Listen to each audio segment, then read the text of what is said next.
I love watching people play video games, and while I love these platforms, I don't mean that. I mean literally sitting with a friend and watching them play a video game. I think that there is something so special about being able to sit next to my best friend while we're feeding each other bagel bites and while they're playing video games. I split up what I love about watching video games into 4 different categories. There is discovery and exploration, smack talking, the backseat gamer, and spooky kooky dookie time. God, this video is fucking stupid. None of these categories are very rigid, but I think that they're a good way of looking at how I actually watch games. The first category, which is discovery and exploration, is when you're watching your friend play a game that you haven't played yet. While I had heard about games like Final Fantasy VII and Monster Hunter, I had never given them a try until I went over to my friend's house. In the case of Final Fantasy, this is especially true because, well, I have a confession to make. I fucking hate turn-based combat. Whenever my friends ask me if I want to play like Pokemon or any of those other bullshit games, I always think about making them my favorite bleach and ammonia cocktail in the bathroom. I lived with my best friend for a year, and during this time I watched him play Final Fantasy VII, and when I did, my perspective on the genre changed forever. I remember I would sit next to him for hours in this like wooden chair where the seat was peeling, and we would just talk about the game. If it weren't for me sitting in that awful chair, I wouldn't have discovered one of my favorite games of all time. I cherish those days, and I wouldn't have had anywhere close to the same experience if I had just picked up the game on my own. I think that another important aspect of this category is that there are some games that I just love to watch, but I just cannot play.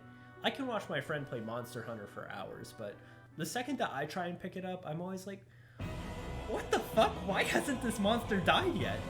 What's the roll button in this game? How do I know when my food is cooked? I think it's perfectly okay to have games that you hate to play, but you just can't stop watching.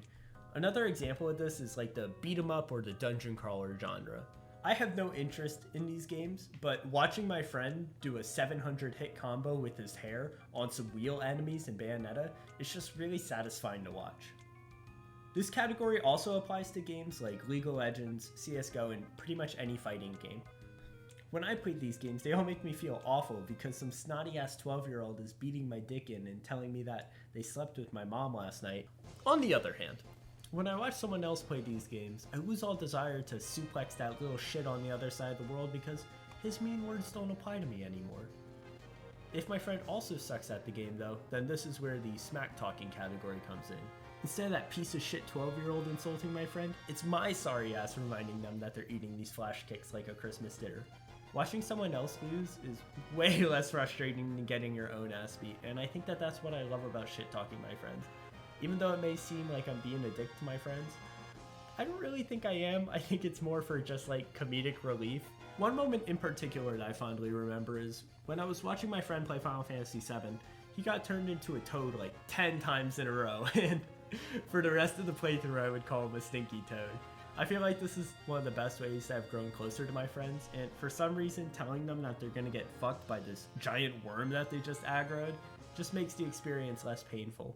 Another game that I had a great experience watching was my friend's first playthrough of Dark Souls. After he had a good grasp on the mechanics, there was just like no mercy with my comments. When he got tag teamed by the gargoyles, it was like a swift RKO in the Royal Rumble, and he would occasionally have to listen to the "Watch out, watch out, watch out, watch out!" sound when his butthole got punctured by the Anor Londo archers. Although I did a lot of shit talking during Dark Souls, I also found that I gave my friend a lot of advice in this evil and unforgiving game.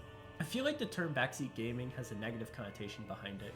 Generally, it's perceived as someone bossing their friend around on how to play the game, and I feel like this doesn't really align with my experience. I just love talking about the things that I find interesting, just like I love having my friends introduce me to the things that they love. Hey, look, it goes full circle.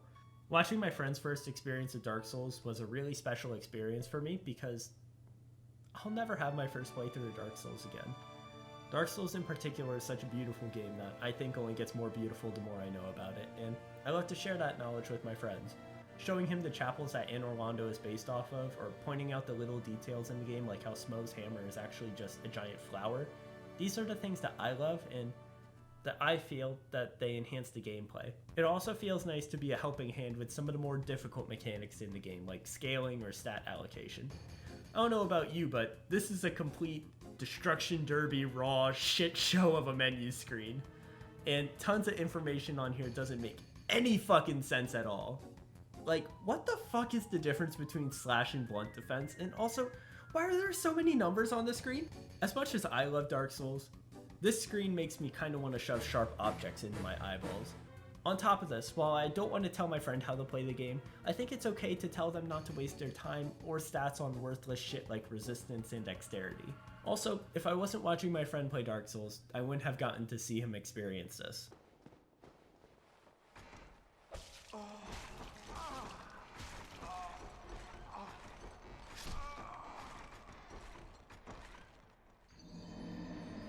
This perfectly leads us into our last category, spooky kooky dookie time. This category is appropriately named because when things get a little spooky, sometimes I get a little kooky and occasionally take a little dookie. I'm the biggest crybaby when it comes to the horror genre, and I cannot count the amount of times that I have almost broken my foot from kicking it forward directly into a wall, like under my desk, after some sort of game has like jump scared me. The shitty thing is that I don't even have to be playing the game for these reactions to happen. Sometimes I feel like a ghost is ripping my soul out of my body. This single moment in Silent Hill 2, which I don't even think is scripted, has stuck with me for months, and it's all because it scared the living bejesus out of me when it happened to my boy Dan. Another thing that I find important about watching horror games with my friend is that when they start to get scared, I get a little scared too. When Dan was playing Resident Evil 3 for the first time and Nemesis started chasing him around the city, both of us had to go to Target because we needed some new underwear. And hearing him get stressed out because some fucking robot sausage with bad teeth is chasing him around, I also get a little scared because my mother hen comes out and it's like, oh my god, what's gonna happen to Dan? Now, I know with COVID that none of this is really possible. I can't go over to my friend's house anymore and eat pizza rolls with them and occasionally kiss them on the lips when things get a little scary. But god damn it, I am not going to let that stop me from having a good time with my friends. One good alternative that I found is the streaming feature on Discord. This is the best way that I know to watch games online without really having it look like a PowerPoint slideshow. Someone might ask, why don't you just play the games yourself? Wouldn't that be more fun? And while yes, playing video games is fun, I think it's so much more important to be able to share the things that you find special with your friends, and for them to be able to share the things that they find special with you. Sitting next to my best bud and watching him play video games has created memories that will stay with me for the rest of my life. To anyone who has let me sit next to them and watch them play games, I love you, and thank you for making my life special. Now, go out there and eat some pizza bagels with your friends. Thank you for watching.